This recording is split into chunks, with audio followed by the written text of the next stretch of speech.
Hey guys, MetalJesus here. Now for the last couple weeks, I have been going around to all of the local Seattle area GameStops doing some game hunting because I had a manager tell me that a fall or winter reset was going to be happening to all of the stores in our area, and that the inventory for the Xbox 360, the PlayStation 3, the Wii U, the Wii, we're all going to either go down or get reorganized, or in some of the cases of stores, if they are really small, well, they might be actually taken away forever. And so I'm going to show you in this video the Xbox 360 games I picked up, Wii U games, PlayStation 3, maybe some Wii games, and also some newer games that I've got over the last couple weeks.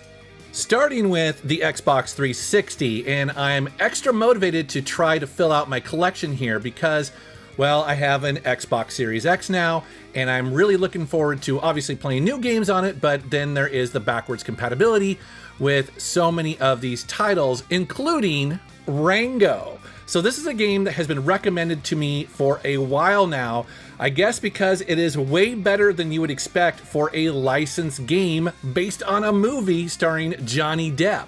And so I was able to get this for half off for only $4, and I'm excited to check it out because I guess it's actually not a recreation of the movie. It's all new scenario, all new stories, and like a lot of people said, it's a really good action platformer, and you know, I guess a lot of people like it. So if you do, let me know down in the comments.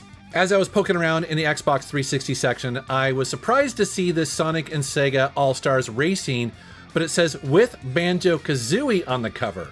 I don't think I've ever seen that before. I guess I wasn't paying attention, and so I love my racing games. This series is excellent, so yeah, I had to pick this up too. Here's another one that caught my eye. This is the double game add-on pack for the original Borderlands.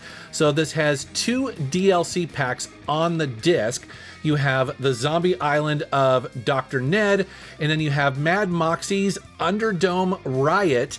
Now, I had to pick this up simply because I do like getting DLC in a physical format, and this was only $1.50. Oh yeah, baby, sold. And then here's a game that I haven't played before. That is Dead Island Riptide, the special edition here. You know, it's about zombies. I haven't played this yet, so I have no idea if I'm going to like it. I think it got kind of mediocre reviews, but again, at $2.50, yes please, I will take that all day long.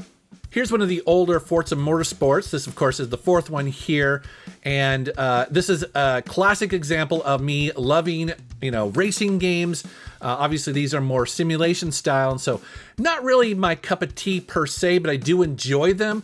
And again, at $9, plus it's going to be backwards compatible with the latest Xbox and probably look fantastic. Sure, I'll take it. And then I spotted a copy of Transformers War for Cybertron. And again, a lot of people have recommended this over the years, saying it's a bit of a hidden gem. You know, the Transformer games can be a little bit of hit and miss, but I guess this one is a lot of fun. I was watching some gameplay footage of it, and it actually does look pretty cool. So I don't know why this one skipped past me the first time, but now it's in the collection, and I can't wait to check it out. Here's a bit of a curious one. This is Medal of Honor Warfighter. And the reason why I picked this up, quite frankly, is because it was 50 cents with the sale that they were running at the time. So even though, you know, kind of the Medal of Honor franchise has sort of fallen out of favor, I don't know. I kind of like going back to these now, you know, years later, because again, for 50 cents, I can find some fun here, even if it's for a couple hours. And, you know, actually, you know, there was a time when the Medal of Honor series was pretty cool. So who knows? I might actually like this one. But again, I'd love to know what you guys think down in the comments below. Is this a decent one? Let me know. Here's a case of me having the game already on the PlayStation 3, but again, I wanted to pick up the Xbox 360 version simply just to have it because, again, it was so cheap.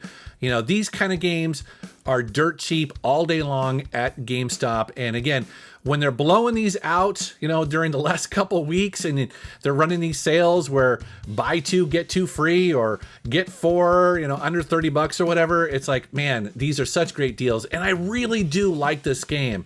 Such a, you know, classic, awesome racing game, open world. So yeah, it's cool to get on the Xbox 360.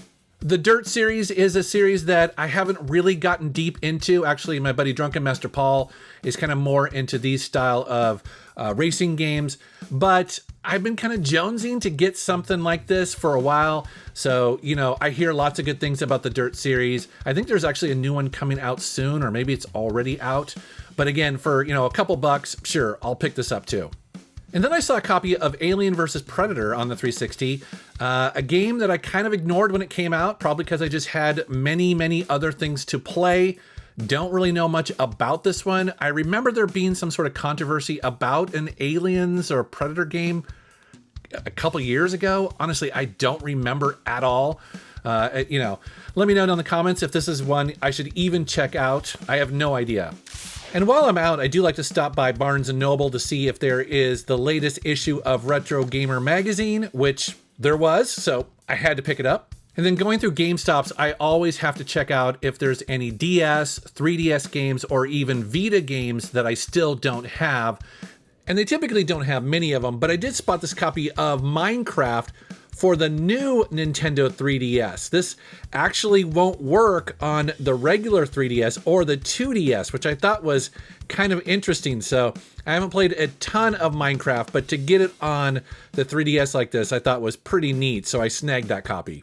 But now is the time to pick up Wii and Wii U games at GameStop while they have them. And I was, you know, able to find a couple here, including Star Fox Guard. So this is a game I've seen at stores for a couple of years now, but I didn't know anything about it. I just knew that it wasn't a normal Star Fox game, so, you know, I pretty much ignored it. But honestly, seeing it here for 50 cents, and it's a Wii U game that I don't have in my collection, I was like, okay, yeah, I'll take that. Now, I guess it's actually a kind of fun tower defense game. So I have no idea if it's any good or not. I'm actually curious to check it out because I used to play a bunch of tower defense games when I first got my iPad. So it might be kind of cool to go back and check this out.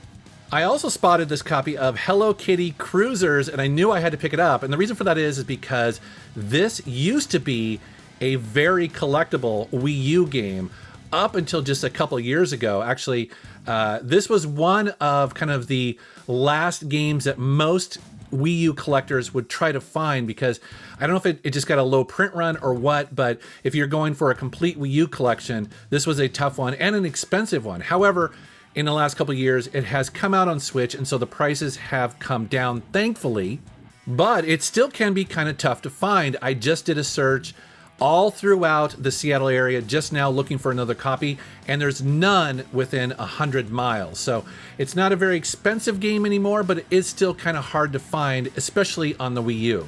Also, I found this double pack copy of New Super Mario Bros. U plus the New Super Luigi U bonus game version here. So I actually had the original version that just had the New Super Mario Bros. U, but it was cool to find the one that actually has both games on the same disc. So that was a pretty cool find. Not something you see all the time, so I definitely had to pick it up. And I always look in the Wii section, and to be honest, there is so much shovelware on the Wii that I just never know quite what to get. But I did see this Donkey Kong Barrel Blast game here. I know it's not supposedly, you know, a great Wii game. As a matter of fact, I think a lot of people hate it. You know, again, it's not an expensive game, so I decided to take a chance on it. I'm sure it's crap, but I don't care. You know, it's like, you know, it's a Nintendo franchise, so I decided to take a chance. I always have to check the PlayStation 3 section as well. It's always a little bit of a bummer because, you know, it's mostly those generic cases, so I completely ignore those, but every once in a while you get lucky. Now, I did pick up a copy of The Amazing Spider-Man on PlayStation 3. Not a hard to find game, you know, not expensive at all. And honestly, I haven't played it. I kind of fell off of Spider-Man during this time because I thought the movies were just okay. But, you know, for a couple bucks, I thought I'd check it out. I'm interested in doing a big kind of history of Spider-Man games at some point because, you know, it starts back on the Atari 2600 and it goes all the way up to the amazing one on the PlayStation 4. So at some point I will do a big anthology video of Spider-Man because I really love the character and there's a lot of really good games for it. And then I picked up some new games while I was out. Now you may be wondering, why did you buy 2 copies of Star Wars Squadrons? Well, the reason for that is because I originally got the Xbox One version because I intended to play it there. because I wanted the achievements, and I know that's going to be backwards compatible or forwards compatible with the Xbox Series X. And then somebody mentioned to me, hey, did you get the PlayStation 4 version that has the PlayStation VR built in? I was like, what? I had no idea. So I ended up buying the game twice like a dumbass. But yeah, I'm a huge Star Wars fan, and this game is awesome. And I also picked up Crash Bandicoot 4. It's about time. Man, this game looks gorgeous. The animation, the art style, just everything about this game just looks and plays fantastic. Absolutely love it. It's actually by the makers who also remade recently the Insane trilogy. So it definitely has that same, look and feel to it. But, it is old school difficulty. Me and my nephew Will were playing this, and we were getting our butts kicked, but we were laughing and having a great time. Fantastic game. Really, really a fan of it.